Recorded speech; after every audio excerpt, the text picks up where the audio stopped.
Hello friends, welcome back to my YouTube channel. Hope ಎಲ್ಲರೂ ಚೆನ್ನಾಗಿದ್ದೀರಾ ಅಂದ್ಕೊಂಡಿದ್ದೀನಿ. ಇವತ್ತಿನ ರೆಸಿಪಿ ಬಂದು ಮಸಾಲೆ ರೊಟ್ಟಿ.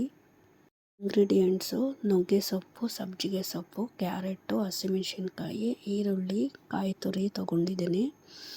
ಸೊಪ್ಪೆಲ್ಲ ಚೆನ್ನಾಗಿ ವಾಶ್ ಮಾಡಿ ಕಟ್ ಮಾಡ್ಕೊಂಡಿದ್ದೀನಿ. ನೆಕ್ಸ್ಟು ನಾನು ಸ್ವಲ್ಪ ಕಡಲೆ ಬೀಜ ತೊಗೊಂಡಿದ್ದೀನಿ. ಅದನ್ನು ಡ್ರೈ ರೋಸ್ಟ್ ಮಾಡಿಕೊಂಡು ಸಿಪ್ಪೆ ತೆಗೆದು ಪೌಡರ್ ಮಾಡ್ಕೊತಾ ಇದ್ದೀನಿ. ಸ್ವಲ್ಪ ತರಿಯಾಗಿ ಪೌಡರ್ ಮಾಡ್ಕೊಳ್ಳಿ.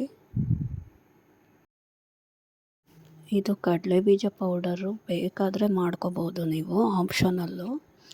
ನಾನು ಟೇಸ್ಟ್ ಚೆನ್ನಾಗಿ ಬರುತ್ತೆ ಅಂತ ಯೂಶ್ವಲಿ ಹಾಕ್ತೀನಿ. ಎಲ್ಲ ಇಂಗ್ರೀಡಿಯೆಂಟ್ಸ್ ಹಾಕ್ಕೊಂಡು ಮಿಕ್ಸ್ ಮಾಡ್ಕೊಳ್ಳಿ. ಅದು ಕಡಲೆಬೀಜ ಪೌಡರು ಹಾಕ್ಕೊಳ್ಳಿ. ಹಾಕ್ಕೊಂಡು ಚೆನ್ನಾಗಿ ಮಿಕ್ಸ್ ಮಾಡ್ಕೊಂಡಾದ್ಮೇಲೆ ನಾನು 1 ಸ್ಪೂನಷ್ಟು ಜೀರಿಗೆ ತೊಗೋತಾ ಇದ್ದೀನಿ. ಜೀರಿಗೆನೂ ಹಾಕ್ಕೋತಾ ಇದ್ದೀನಿ.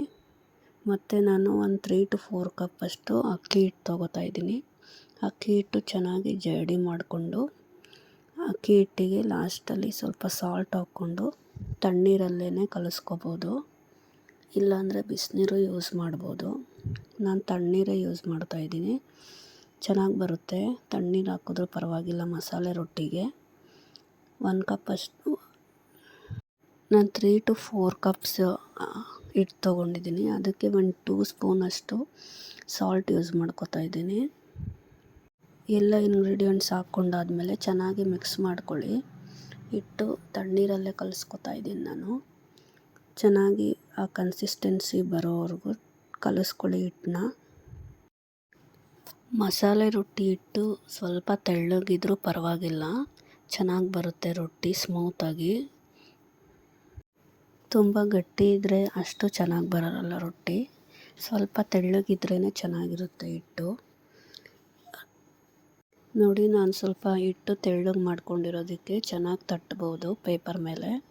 ತುಂಬ ಚೆನ್ನಾಗಿ ಸ್ಮೂತಾಗಿ ಮಾಡ್ಕೋಬೋದು. ಪೇಪರು ರೋಟಿ ಪೇಪರ್ ಅಂತ, ಅದು ಯೂಶ್ವಲಿ ಎಲ್ಲ ಕಡೆ ಸಿಗುತ್ತೆ ಔಟ್ಸೈಡು, ಇಲ್ಲ ಆನ್ಲೈನಲ್ಲೂ ಸಿಗುತ್ತೆ. ಅದು ಪೇಪರು ಬರ್ನ್ ಆಗಲ್ಲ ನೀವು ತವಾ ಮೇಲೆ ಹಾಕಿದ್ರೂ. ತವಾ ಮೇಲೆ ಹಾಕಿ 10 ಸೆಕೆಂಡ್ಸ್ ಬಿಟ್ಟರೆ ಸಾಕು. ಪೇಪರ್ ತೆಗೆದ್ರೆ ಚೆನ್ನಾಗಿ ಆಗುತ್ತೆ. ಪೇಪರ್ಗೆ ಅಂಟ್ಕೊಳ್ಳೋದಿಲ್ಲ ಹಿಟ್ಟೆಲ್ಲ. ನೀವು ಎಣ್ಣೆದು ಪೇಪರ್ ತೊಗೊಂಡ್ರೆ ಅದು ಬಿಸಿಗೇ ಸುಟ್ಟೋಗ್ತಾ ಇರುತ್ತೆ. ಇದು ಒಂದು ಸ್ವಲ್ಪನೂ ಸುಡಲ್ಲ, ಅಂಟ್ಕೊಳ್ಳೋದಿಲ್ಲ, ಕೈಗೂ ಸುಡೋದಿಲ್ಲ ಇದು.